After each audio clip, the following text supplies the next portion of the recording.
बायको, हा आता आलोय ना तुझ्या हट्टापायी ट्रिपला महाबळेश्वरला. मजा करा. काय रे पोरांनो, मजा करा, एन्जॉय करा, काय धमाल करा. बर, चला पटापट आवरून घ्या, म्हणजे कसं बाहेर मस्तपैकी फिरायला जाता येईल आपल्याला. शॉपिंग तरीच म्हटलं, अजून हिनं नाव कसं काढलं नाही शॉपिंगचं. म्हणजे ट्रिपच्या नावाखाली तुझी शॉपिंगच असती सारखी. ठीक आहे ठीक आहे, पण मी एक शिक्षक आहे आणि माझा पगार काय गलेलठ्ठ नाही आहे, हे मात्र लक्षात असू दे. खाण्यापिण्याची मजा करा, पण उगीच वायफळ खर्च पण नको. काय आलं ना लक्षात? काय रे पोरांनो, जावा आवरा, जावा लवकर. काय का असे ना, वर्षभर शाळा, विद्यार्थी, क्लासेस, बायका पोरांच्या निमित्तानं का होईना मला पण थोडासा विरंगुळा.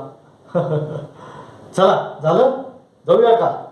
चला. आणि हा पोरांनो, 4 दिवस जी काय मौज मजा कराल त्या आठवणीवर वर्षभर चांगला अभ्यास करायचा आणि चांगले मार्क्स पाडायचे परीक्षेत, आणि तरच पुढच्या वर्षी ट्रिप, नाहीतर नाही. समजलं? हा, चला. चप्पल? अगं महाबळेश्वरला येऊन चप्पल काय घेतेस? घरात 4 जोड एवढे पडलेत ना. बर, घे घे, घेऊन टाक एकदाची.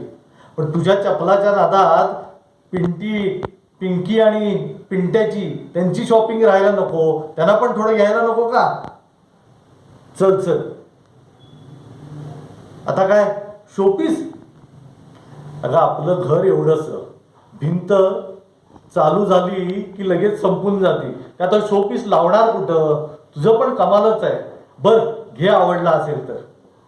चला, पिंकीला आणि त्या पिंट्याला काय घ्यायचं ते बघूया. आणि हो, आता जाता जाता मस्त जेवण करूनच रूमवर जाऊ, हॉटेलवर. निवांत विश्रांती घेता येईल, दमलेत पोरं सुद्धा. चला.